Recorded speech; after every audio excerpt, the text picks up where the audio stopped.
Welcome back, folks. Dow's off 44, Nasdaq's off 20, S&Ps are off 4.5. Let's go over to my man, Mr. Teddy Kekstadt, as we do each and every Wednesday at 40 past the hour. You can reach Teddy every trading day, folks, at forex-trading-unlock.com. That's forex-trading-unlock.com.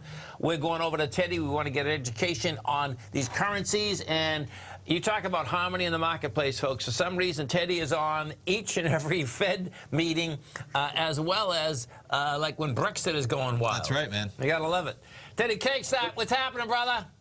Well, we definitely have a Fed data, guys, today. And we know what that means. It means probably a lot of just staring at screens and nothing's going to happen until 1:15 Chicago time. There's no doubt. The market wants to, basically sit there, see what the Fed's going to say. I was just saying to Tommy, if we just back down even a week and a half, well, 2 weeks ago, the bottom line, you'd be looking at the Fed and the trade, war. Now we're looking at the trade war. We're looking at the oil fields getting attacked, and we're looking at a cash crunch in the repo market, which we haven't had for 10 years. So it's like, okay, where is this whole thing going to go? I mean, he's going to have to be really nimble, man, at this news conference. Oh, absolutely, absolutely. Well, we also have, today we have the FOMC meeting in the U.S., but then tomorrow we also have the Swiss National Bank, and also we have the Bank of Japan that are also having their interest rate decisions. Okay. Here's what I think is going to happen. It's going to be a lot of absolutely nothing for the next 24 hours. Here's the reason being. We know that the market a few months ago had factored in a quarter point for sure and a half a point before the end of the year. So now we're coming into September. The question is, will the Fed cut? I don't think so. I think they're going to leave rates alone. I think they're going to see how the markets react, especially since we have oil on the move right now and a potential engagement. Are you talking about they won't cut today or won't cut in October? They won't. I mean, they won't cut today, and they're not going to cut in October. Probably. Ooh, that's quite a call, man. I know, right? Yeah. So okay. Here's my rationale: is they did the one cut, and it seems like it was almost like the world was saying, well, they did it because we wanted it. Well, I don't necessarily think that was the case, but they need to see how things are going to digest. Okay. The market's on highs right now. You have oil that's exploding because of the conflict. You mentioned also about the credit markets. So why would they touch interest rates? Why? It doesn't make any sense. No, listen, folks, this is a good point. When we started the show, Ted, we were talking about that the effective rate last night, this is the bank rate, folks, that the Fed controls is 2.30. That is not supposed to go over 2.25. That's the reality. So it's like, okay, it's over it, but I'm going to cut anyway. So this is going to be wild. Okay. Right.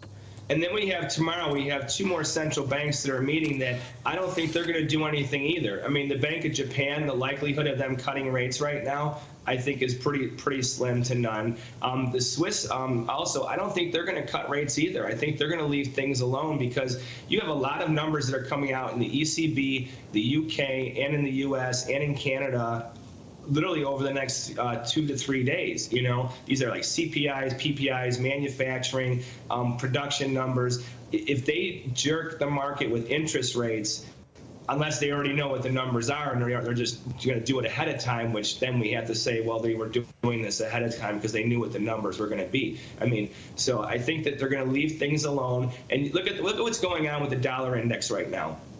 Dollar index has been flirting, constantly tries to be strong. But if you look at it right now, the major currencies like the pound have been in a rally for the past few weeks. Yes. And they even touched a higher move high yesterday. So now the U.S. dollar yen almost looks the same as the British pound U.S. dollar chart. But they're two different currencies against the dollar, and they're also in reverse. So that tells me that the dollar index right now, that even though it got that rally on Monday because oil exploded, that was overkill. Now, you guys have been in the markets for a very long time.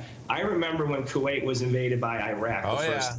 Okay? Oil did not rally $10 in a day. No. It didn't. Now, it rallied, and it definitely rallied strong. We saw the markets move up and trend like they hadn't trended in a long time, But for us, it was an over-exacerbated move. And if you looked at it like yesterday was turnaround Tuesday. It was kind of like I looked at the way the currencies moved, the interest rates moved, the oil market moved on Monday and Tuesday. And I was looking at Monday night. I'm like, okay, so off of we don't even know for sure if it was Iran or calling, is it Yemen, blah, blah, blah. We haven't made a strike or announced a strike. Oil's moving so aggressively, it's got to be an algo run-up. You know what I mean? And then Tuesday we had the confirmation because today we had or yesterday the pound made a higher move high against the dollar. Yes. How does that happen, right? Listen, man, I think it's so intriguing, man. You talk about jerking the market around. If you're right in the context that the Fed doesn't go down a quarter point today, I mean, we might as well light these fireworks right now, folks. Okay. Exactly. Well, that's what I'm looking for, guys. I'm looking sure. Totally. That's what I'm looking for is the setup. I And love think you, man. I can't wait. This is going to be really. We're gonna sell tickets to this one, folks.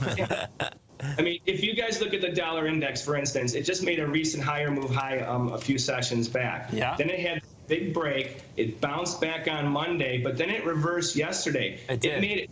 If in the short run, it made a lower move. It made a low. It made a lower move high, and now it's looking to make a lower move low. That tells me that if the Fed doesn't cut rates and the other central banks don't, the dollar is going to have a little bit of a sell-off, which means the pound will get an accelerated move to the upside. The euro probably is not going to do anything because it doesn't seem like the euro wants to do anything no matter what happens this whole year, right?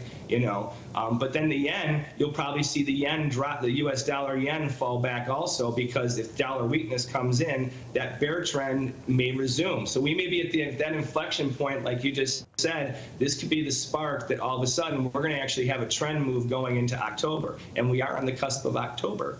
Wow. Right? You know what that means? Got to gear up for a big sell-off somewhere. No, you know what? I agree that the volatility. Looking at this, there's no doubt this is gonna be volatile.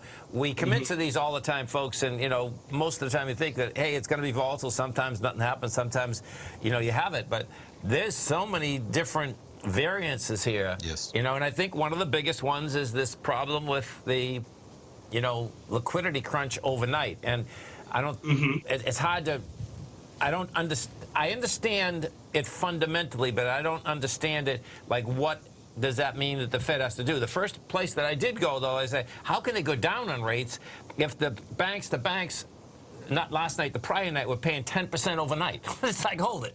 You know what I mean? Right. If we're that bad, hey, listen, folks, you paid 10% overnight, but we're going to go down another quarter point. It's like, okay, you don't even have control over the rate overnight, which, you do. Sure. So I can see a point, man. I can see a point. But I'll tell you, man, if you hit this, number one, if you hit this, and I listen, God bless you.